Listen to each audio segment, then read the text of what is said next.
अमेरिकी सदर Donald Trump ने ईरान पे हमला करने से इनकार कर दिया और पाकिस्तान का अहम किरदार जंग को रोकने में सामने आ गया। लेट अली शो यू के इस एपिसोड में आप सबको खुशामदेद। Do like, subscribe and share this content. पिछले कुछ दिनों से जो जंग के बादल ईरान के ऊपर मंडरा रहे थे, आज नहीं, अभी नहीं, कभी इसी वक्त हमला होने वाला है, ऐसी अफवाहें दौड़ रही थी, उनके ऊपर अमेरिकी सदर डोनाल्ड ट्रंप ने फिलहाल पानी छिड़क दिया है। और इसके साथ साथ यह एक पैगाम भेजा गया है ईरान को कि अभी हमला नहीं करूंगा, लेकिन मोहतात रहो।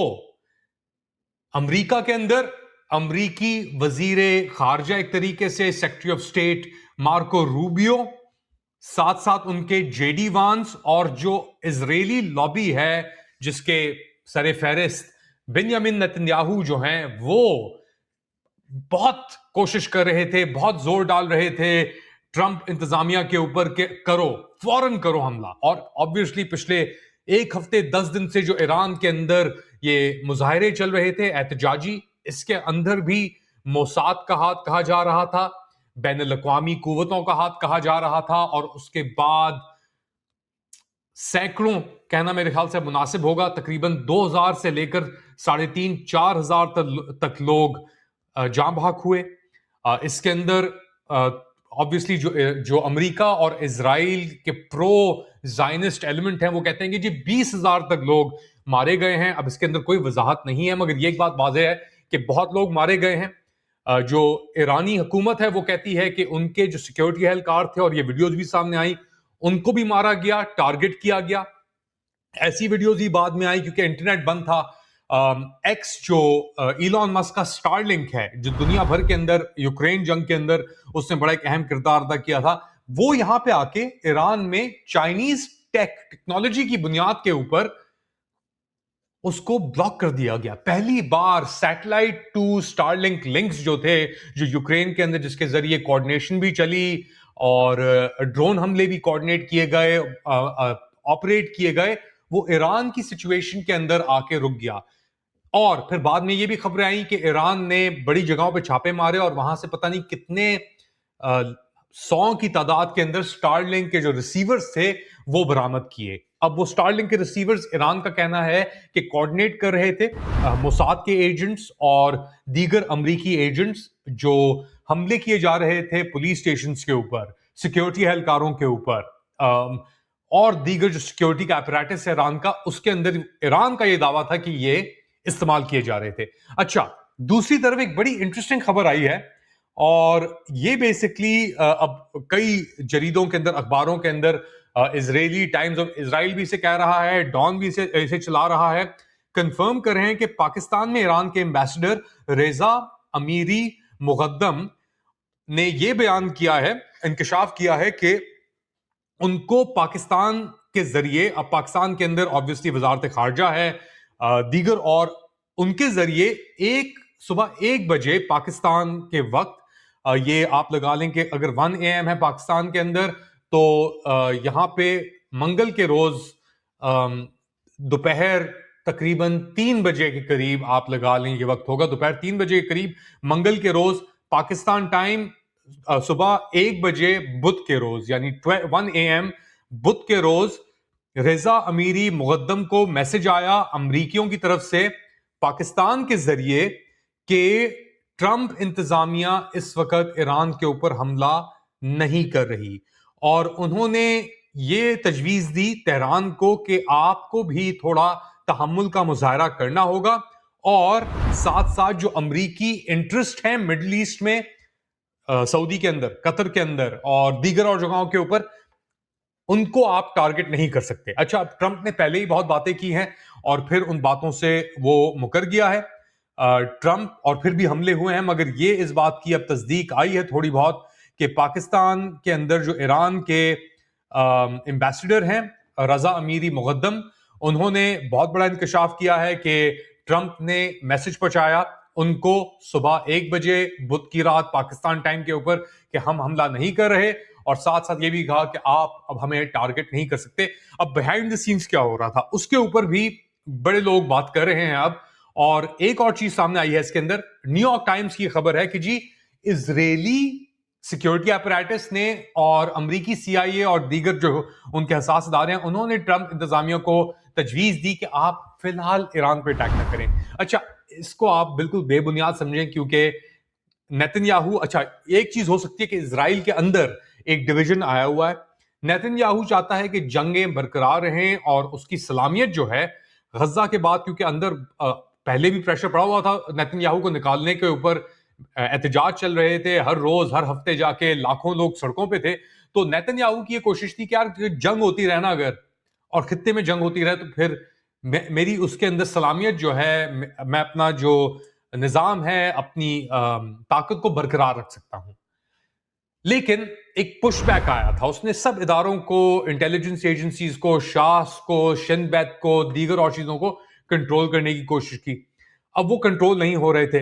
अब ये खबर न्यूयॉर्क टाइम्स ने चलाई है कि जी इजरायली सोर्सेज ने तजवीज दी ट्रंप इंतजामिया को कि आप फिलहाल अटैक ना करें। मेरे ख्याल से ये चीज, यानी अब इसको व्हाइट वॉश करने की कोशिश की जा रही है कि इजराइल भी ऑन बोर्ड था। इसराइल इस तरह ऑन बोर्ड नहीं था। नेतन्याहू चाह रहा था कि किसी भी तरह ईरान के ऊपर अटैक हो, मगर उसका जो फॉल आउट था उसके ऊपर बड़े सवालिया निशान बने हुए थे, क्योंकि सऊदी अरब भी इस एक्शन के खिलाफ था। तुर्की, सऊदी अरब, कतर कोऑर्डिनेट कर रहे थे अपने एफर्ट्स। और जो अब ये ईरानी सफीर पाकिस्तान के अंदर रजा अमीरी मुकद्दम कह रहे हैं कि जी मैसेज पाकिस्तान के थ्रू पहुंचाया गया, तो इसका मतलब है कि कतर को बज़ाहिर तौर पे इस इंस्टेंस के अंदर शायद यूज ना किया हो पाकिस्तान का, क्योंकि पेरिफेरी के ऊपर है पाकिस्तान, बड़े और चीजें पाकिस्तान कर सकता है, गंदी सही बाद में डिनाइल्स भी हो सकती हैं। तो पाकिस्तान के थ्रू उनका कहना था कि ये चीजें आप करें और इसको ये मैसेज पहुंचाएं, और वो मैसेज पहुंच गया। मगर मेरे ख्याल से अभी भी जो ईरानी जो हुकूमत है वो थोड़ी मोहतात होगी, क्योंकि अमेरिका के अंदर इतना जब आप बिल्डअप करते हैं, और अमेरिकन असासी भी पूरी तरह मूव नहीं हुए थे। एक और बात आप याद रखें कि अमेरिका के जो एयरक्राफ्ट कैरियर थे पैसिफिक के अंदर, वो पोजीशन में नहीं आए थे। इसी तरीके से जो एयर स्पेस एक्सेस थी सऊदी अरब के जरिए ईरान के अंदर, वो फुली तरह ऑपरेशनल नहीं थी, और सऊदीज ने किसी भी ओवरफ्लाइट को मना कर दिया था, कतर ने भी ओवरफ्लाइट को मना कर दिया था। अच्छा, इसके अंदर बड़ी इंटरेस्टिंग और खबर आई है कि मुत्तहिदा अरब अमीरात की जो पोजीशन है वो थोड़ी डामक डोल थी। उन्होंने खामोशी इख्तियार की, क्योंकि वो इतना फोर्सफुली उन्होंने ये नहीं कहा कि नहीं आप अटैक नहीं कर सकते। यहां तक कि उनकी ट्रेड भी चल रही है, मगर जो खबरें आ रही थी, शायद ये एक सायाब हो सकता है, शायद ये सऊदी ये खबरें चला रहे हैं और गंदा करने के लिए मुत्तहिदा अरब अमीरात को। मगर तकरीबन 30 से 35% जो तजारत है मुत्तहिदा अरब अमीरात की, वो ईरान से होती है। और ये पूरा स्ट्रेट ऑफ हॉर्मुज, अगर यहाँ पे जंग होता और ईरान अटैक करता अमेरिकन इंटरेस्ट को, टैंकर्स को, किसी भी और चीज को, तो वो पूरे खित्ते को एक तरीके से जकड़ लेती अपनी रद में। तो ये एक बड़ी डेवलपमेंट हुई है। जंग फिलहाल थम गई है, फिलहाल थम गई है, अगर आप इन रिपोर्ट्स को समझ रहे हैं, मान रहे हैं। ट्रंप का ये कहना है कि नहीं होगा, नहीं करना चाहिए, मगर अभी भी जो आसमान है तेहरान के ऊपर, उसके ऊपर कोई एयरक्राफ्ट कैरियर एयरक्राफ्ट नहीं मौजूद हैं बेसिकली। अभी भी रवानी है इस चीज के अंदर, और कतर, तुर्की और सऊदी अरब ने प्रेशर डाला ट्रंप इंतजामिया के ऊपर जितना वो कह सकते थे, और उन्होंने फिलहाल जो है इस पूरे मरहले को रोक दिया है, रुकवा दिया है अमेरिका के अंदर। साथ साथ व्हाइट हाउस ने कंफर्म किया है कि डोनाल्ड ट्रंप ने बेंजामिन नेतन्याहू से बुध के रोज, यानी मंगल के रोज ये बात की, और उन्होंने कहा कि ये कह रहा है, व्हाइट हाउस कह रहा है कि जी नेतन्याहू ने ट्रंप से कहा कि आप अभी क्या कहते हैं, आप हमला मत करें क्योंकि हम तैयार नहीं हैं। एक और बकवासियत, एक और झूठ इस चीज के ऊपर बेसिकली चल रहा है। अब आप खुद ही अपना जहन इस्तेमाल करके बता सकते हैं किसने क्या किया। सऊदी अरब, कतर, तुर्की की बात की, साथ साथ ये भी कहा जा रहा है कि ओमान और मिस्र ने भी बैक चैनल डिप्लॉय किया और ट्रंप इंतजामिया के ऊपर उन्होंने कन्विंस किया कि आप प्लीज इस चीज को फिलहाल ना करें, ये हमें पूरा ये इस चीज के अंदर लेके निकल जाएगा या जकड़ लेगा हमें किसी भी तरीके से। तो अब क्या होगा? अहम सवाल, अब क्या होगा? क्या ये खतरा टल गया है? इतनी आसानी से नहीं। एक और इंटरेस्टिंग चीज हो रही है, फ्लाइट डेटा ट्रैकर्स की जब आप बात करते हैं तो ये सब कुछ हो रहा था एक तरफ, दूसरी जानिब ये बड़ा इंटरेस्टिंग एक डेवलपमेंट आई है।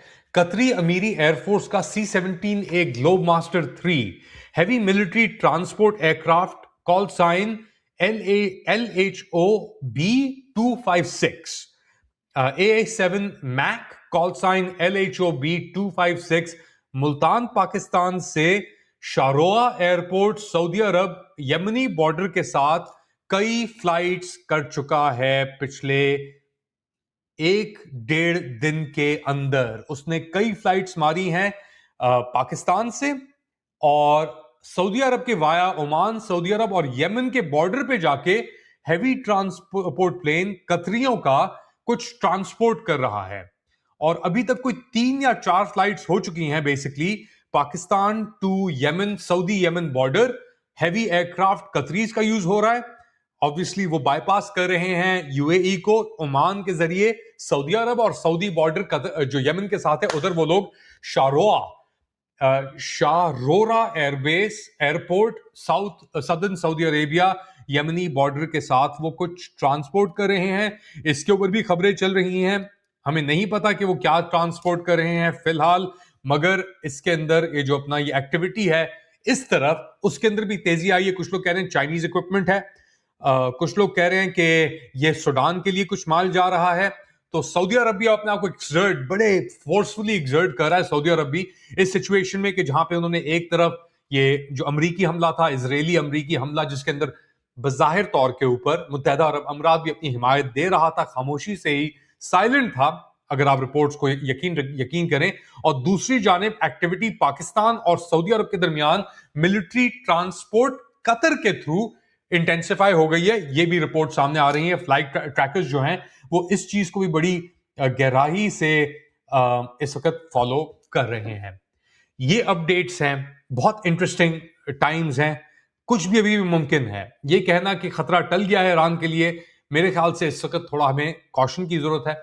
देखते हैं क्या होता है, मगर फिलहाल ट्रंप ने मैसेजेस पहुंचाए हैं अपेरेंटली पाकिस्तान के जरिए, और वहां पे जो ईरानी सफीर मौजूद हैं उनको, कि फिलहाल अटैक हम नहीं कर रहे।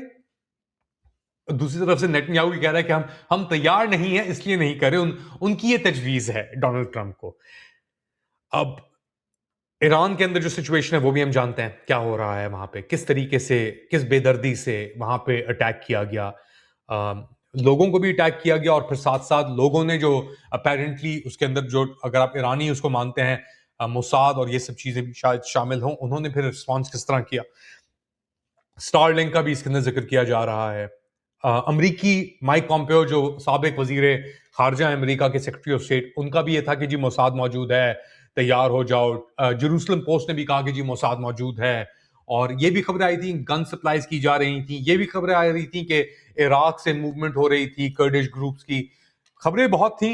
इंटरनेट एक्सेस बंद था, हलाकतों की जो खबरें हैं वो बहुत अब इंटेंसिफाई हो रही हैं, कि जी जैसा मैंने जिक्र किया कि कुछ लोग कह रहे हैं 20,000, तो खैर वो तो एक पागलपना ही है, मगर 2,500 से 3,000 3500 लोग तो मरे हैं इस पूरी कार्रवाई के अंदर।